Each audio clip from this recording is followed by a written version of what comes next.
What's up guys, we are back with some Skyrim Legendary Edition, and I'm going to keep this one short because I don't know if it's me or the Nexus, but that website lately has been moving very slow and it makes it a bit annoying to search for mods. So the first mod on this list is going to be a weapon mod, and it's called the Carsaw or Long Flint Sword. It is a great sword that can be made at the forge with the Daedric smithing perk. It hits hard and it makes a blunt sound when attacking enemies. The sword swings very slow to the point where it feels like it's unplayable, but I do have a mod called Pace which lets you adjust the speed of the weapon swings, so it actually makes it useful with that mod. So it looks like a Monster Hunter sword, and that's what caught my interest with this in the first place, so I might hang on to this one. Next is Icebone's house, which is a player home next to Sarthal. And the exterior of this place looks great. I really love this giant mammoth skull that sits on top of the house, as well as all these other skull decorations like the deer skull. And the front porch has most of all the essential workbenches, and whatever you don't see out here will be inside of the house. So it has both a anvil and a forge. I'm not exactly sure why they put this, but maybe it was for the decoration. So the inside is nicely cluttered and decorated, and it has lots of custom modeled containers to store your items in.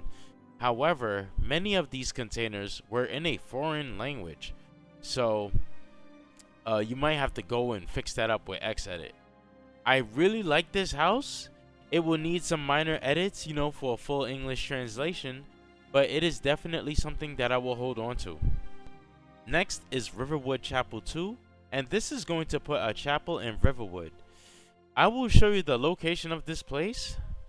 I will say that it is a good one, where they decided to place this, because it looks like it will have very little conflicts with any other mods that, affect the surrounding area, due to this building mostly being inside of the wall.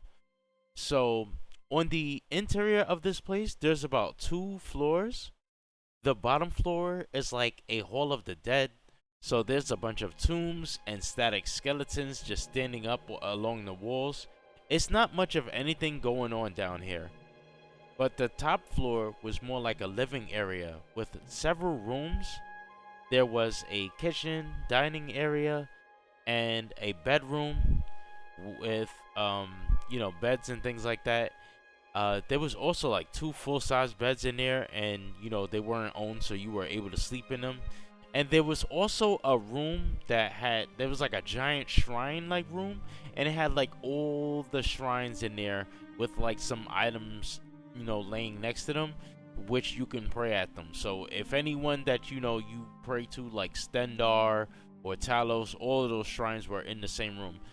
So there was also a couple other rooms as well. I think one of them may have been a jail cell, but I don't know.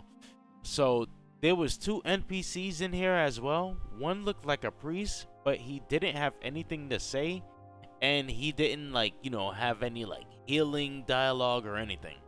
So there was also a female that was working the cooking pot, and she didn't do anything either. She didn't have anything to sell or any training or anything. So I guess they were just basically just in there just sandboxing, doing their own thing.